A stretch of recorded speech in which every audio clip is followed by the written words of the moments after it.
You're in the rant wormhole where I rant about whatever my $15 a month plus patrons want me to rant about. You can get one of these by being one of those. This one is for Anciental. Anciental? I'd love a rant on what you know about Science Saru's business practices, or if that would be too much research for a rant, then about your opinion on what Science Saru has released so far. Honestly, I don't know shit about their business practices or where I could research them. I mean, maybe Sakuga Blog has something. I don't know. The fact that they've done, obviously, a full-blown Netflix collaboration, I think is great. I love that there are more and more studios who are teaming up with, internet companies. Well, it's mostly been Netflix, but, these kinds of sort of co-productions or doing something for them, I think is beneficial to the future of anime, to not rely on TV, not rely on traditional release models, to, obviously Devilman Crybaby was a huge success, so it worked out for them, it seems like. I hope they do more stuff like that in the future, because, I don't care for the TV and weekly release models personally. I prefer dumping a bunch of shit and being able to basically make whatever you want. I mean, Devilman Crybaby, there's no fucking way that could have aired on TV, I don't think, anywhere. So, I'm glad it gets to exist even I guess it could have been an OVA, but those don't really get made and are not profitable anymore. So, I'm happy that we have a system now that allows that kind of show to even be possible. But as for Science Saru's work on the whole, again, big fan of Devilman Crybaby. You've already heard me talk about it several times. I fucking loved The Night is Short, Walk On Girl. Probably my favorite thing that Masaaki Yuasa has directed. I'd have to watch it again to be completely sure. I had a blast watching it and then getting drunk and making that video about it. It's one that I feel there's, a lot I could sink my teeth into. It would encourage me to, check it out again and again and try to get more out of it. And they have also made Lou Over the Wall, which I did not care for. I think we talked about it somewhere, me and May. I don't know where. It might have been a 2 weeks review or something. I really saw it as, pretty much low-rent Ponyo. The amount of similarity in, certain scenes is kind of surprising, almost. It's it feels like they were trying to go for the same kind of feelings. They wanted it to inspire that same whimsy and wonder, but it doesn't do so. And, while there is some creative animation and some pretty, nice-looking scenes, especially the parts where Lou is singing and there's, all kinds of fantastical stuff going on.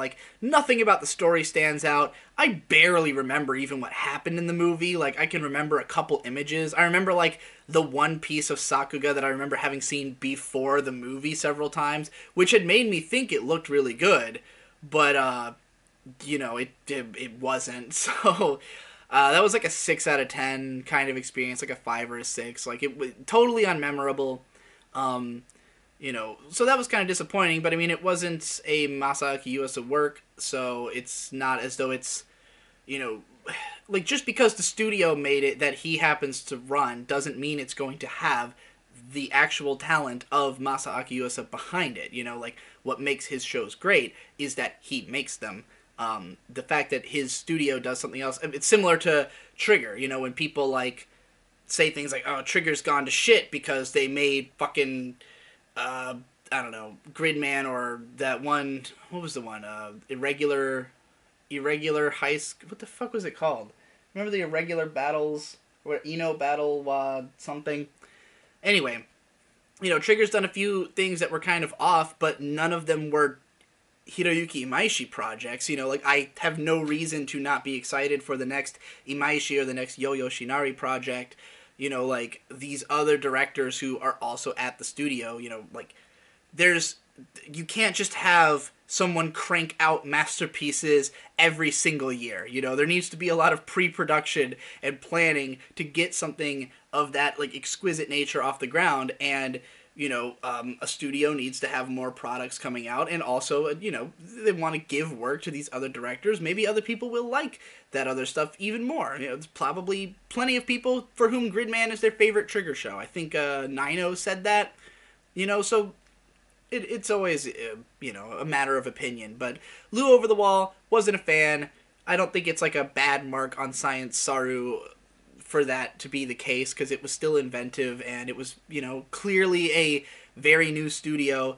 Like, I think that the biggest knock I would have against the studio on the whole is just that perhaps because it is new and still getting its footing, they haven't made anything on the level of visual quality that other Masaaki Yuasa works have been at. Like, I don't think that either of their movies is as visually inventive and engaging as Mind Game or as the Tatami Galaxy or even Kaiba. Interestingly enough, if you go to Science Saru's website, they seem to be taking credit for Ping Pong. I don't know if that's just because it was basically all the same staff. Like, Ping Pong was made by, I think, Tatsunoko Productions or something. But, it was a Masaaki Yuasa project with Eun-Young Choi doing a lot of the episode direction. She's, like, the second in command of that studio. She's sort of like the, like the Akira Amamiya to Yuasa's Imaishi, I guess, or the Kazuya Tsurumaki to his Ano. I don't know. But, she's done a lot of work at the studio as well, so I guess they are taking credit for Ping Pong, and in that case, Ping Pong's fucking amazing. I love that show. But, it's a very new studio. They have a lot of potential. If we get to see more stuff by Yuasa, it will always be exciting because he's such a, unique and interesting director who's made so much good work. Eun-Young Choi is an incredible animator and episode director. She did the best episode of Ping Pong. So, I hope to see more great shit from them in the future, as I think anybody would.